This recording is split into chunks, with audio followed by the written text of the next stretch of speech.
यकादुल बर्क़ु यख़्तफ़ु अबसारहुम यकादुल बर्क़ु यख़्तफ़ु अबसारहुम कुल्लमा अज़ाअ लहुम मशौ फ़ीह व इज़ा अज़लम अलैहिम क़ामू वलौ शाअ अल्लाहु लज़हब बिसमइहिम व अबसारिहिम इन्नल्लाह अला कुल्लि शैइन क़दीर। सदक़ल्लाहुल अज़ीम। ये कुरान करीम की सूरे बकरा है और सूरे बकरा की हम 19वीं आयत इंशाअल्लाह 19 था 20 हम इन आयतों को आज इंशाअल्लाह समझेंगे। अल्लाह तबारक व तआला ने इन आयतों में मुनाफिकत की दूसरी किस्म का जिक्र फरमाया है। इससे पहली जो आयतें गुजरी हैं अलिफ लाम मीम ज़ालिकल किताबु ला रैब फीह, यहाँ के बाद हुदल लिल मुत्तकीन, यहाँ से अल्लाह ताला ने ईमान वाली जमात का जिक्र फरमाया। गोया कि अल्लाह ताला ने इंसानों की 3 कैटेगरी फरमाई, बल्कि 4 कैटेगरी। पहले तो मुस्तकिल ईमान वाले जो हर हालत में अल्लाह से मोहब्बत करते हैं, अल्लाह के नबी से मोहब्बत करते हैं, कुरान से मोहब्बत करते हैं, सहाबा से मोहब्बत करते हैं, यानी बिल्कुल प्योर मोमिन, उनके ईमान में रत्ती बराबर कोई शक नहीं।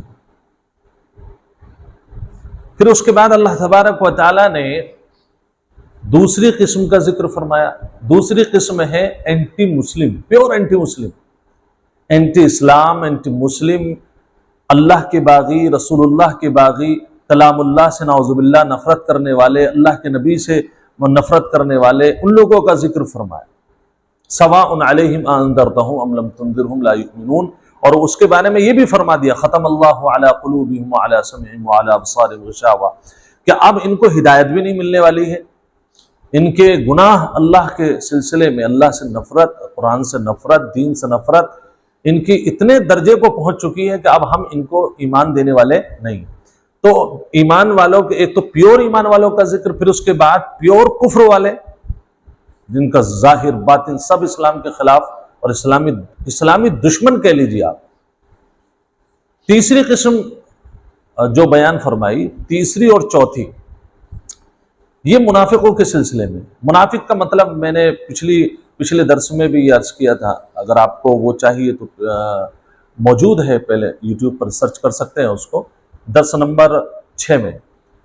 तो मुनाफिकों का मतलब है जिनके दिल में कुफ्र भरा हुआ और जबान पर इस्लाम हो, अपने आप को ज़ाहिर मुसलमान कहते हैं। ये चूंकि इनका वजूद जो है वो इनकी स्टार्टिंग मदीनतुल मुनव्वरा से हुई, क्योंकि उस वक्त मुसलमान अल्हम्दुलिल्लाह कुव्वत में आ चुके थे, तो उन्हें डर था कि कहीं हमारा कारोबार पर कोई इफेक्ट ना पड़े, हमारे ख़ानदान पर हम जो है दुश्मनी का सामना किसी से ना करना पड़े। तो ये लोग क्या करते थे, अव्वले सफ में नमाज भी पढ़ते थे और अपने दिल में कुफ्र भी रखते थे। तो ये मुनाफिक हैं तीसरी किस्म वाले, कि जो अंदर अंदर वो चाहते हैं कि इस्लाम ख़त्म हो जाए, मुसलमान ख़त्म हो जाए, मस्जिदें तोड़ दी जाएं और मदरसे ख़त्म कर दिए जाएं। ये सब कुछ नाउज़ुबिल्लाह उस वक्त नबी पाक सल्लल्लाहु अलैहि वसल्लम की जान के दुश्मन थे, लेकिन बज़ाहिर अपने आप को मुसलमान कहते थे ताकि मुसलमानों की क़ुव्वत का सामना करना न पड़े। अब मुनाफिकों में अल्लाह ताला ने 2 कैटेगरी फरमाई। एक मुनाफिक तो बिल्कुल उनका दिल सियाह था, अंदर से बिल्कुल कट्टर काफिर थे, एंटी मुस्लिम, बस जबान से उनका इकरारी मुस्लिम थे, जबान से। दूसरी मुनाफिकत और किस्म की थी, उनके दिल में भी कुफ्र था, लेकिन उनके दिल में इस तरीके का कुफ्र नहीं था जैसे पहली किस्म में है। ये लोग क्या करते थे, इनका मिजाज ये था कि अगर कोई चीज ऐसी है कि जिसको बर्दाश्त किया जा सकता है, यानी काबिल कबूल है उनके नजरिए के मुताबिक, तो वो कहते थे ठीक है, उनका दिल कहता हाँ हम भी मुसलमान हैं। जैसे मिसाल के तौर पर उन्होंने नबी पाक सल्लल्लाहु अलैहि वसल्लम को कोई मौजज़ा देखा कि आपने उंगली से चांद के 2 टुकड़े कर दिए, या आपने किसी मौके पर आपने जो दावत में अपने दस्ते मुबारक हांडी में डाला और उससे सैकड़ों लोगों ने सैराब होकर के एकदम खाना खाया, शिकमशेर होकर के खाना खाया, या आपने कोई उंगली डाली गिलास में और वहां से चश्मा पानी का फूलने लगा और उभरने लगा, उन्हें समझ में आया कि हाँ नबी पाक सल्लल्लाहु अलैहि वसल्लम ये हक है। उनका दिल अंदर से ये कहता कि हाँ ये दीन जो है वो सही है। लेकिन कभी कोई सख्त हालात आ जाते हैं, मिसाल के तौर पर जंग का हुक्म हो जाता, गज़वे का हुक्म हो जाता, या फिर ये है कि कोई ख़ानदान को छोड़ने का या अपने ख़ानदान को छोड़ करके कहीं दीन की तबलीग में जाने का हुक्म आ जाता, तो अब उनके दिलों पर जो है वो अलग कैफियत होती। वो कहते भाई नहीं, इस एतबार से तो जो है उनका दिल कहता है कि नहीं, हम मुसलमान नहीं हैं। यानी सख्त हालात को देख करके वो काफिर बन जाते और नरम हालात को देख करके उनका दिल मुसलमान बन जाता। तो ये कुफ्र और इस्लाम के दरमियान में शक के दायरे में हर वक्त रहते थे। ना इनके दिल पे कंट्रोल था कि हम मुसलमान हैं या काफिर हैं, यानी अंदर अंदर इनका दिल भी डामाडोल होता रहता। कोई अच्छी बातें देखता तो कभी कहते मुसलमान हैं, कभी अंदर से कहते कि हम काफिर हैं। और जबान से तो ये लोग मुसलमान थे ही, हर हाल में पहली सफ में नमाज पढ़ने वाले थे, लेकिन इनका दिल कभी कुफ्र और कभी ईमान, कभी कुफ्र कभी ईमान, इसके दरमियान में मुजब्जब रहता। ये चौथी किस्म है। इस चौथी किस्म का जिक्र आज इन आयतों में जो मैंने पढ़ी है, आयत नंबर 19, अल्लाह तबारक व तआला ने जो बयान फरमाया है,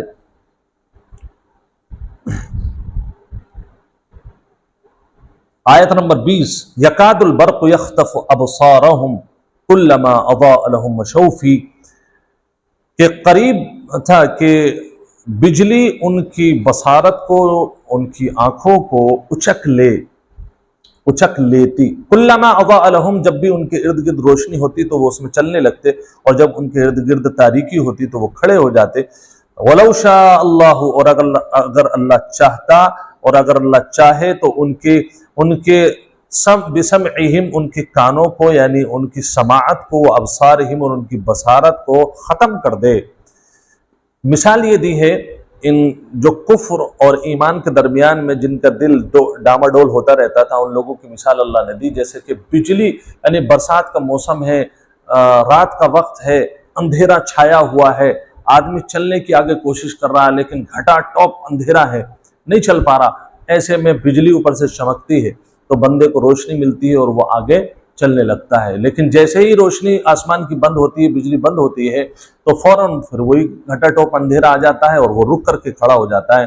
अल्लाह फरमाता है ये जो जिनके दिल कुफ्र और ईमान के दरमियान में डामाडोल हो रहे हैं, इन लोगों की मिसाल भी ऐसी है जब नबी पाक सल्लल्लाहु अलैहि वसल्लम के साथ होते हैं या आपका कोई मौजज़ा या कोई यानी नर्म हुक्म देखते हैं तो ये इनका दिल कहता है कि हाँ हम भी मुसलमान हैं, और जब कोई सख्त माहौल देखते हैं या सख्त कोई हुक्म देखते हैं तो ये अपने आप को पीछे हटा लेते हैं।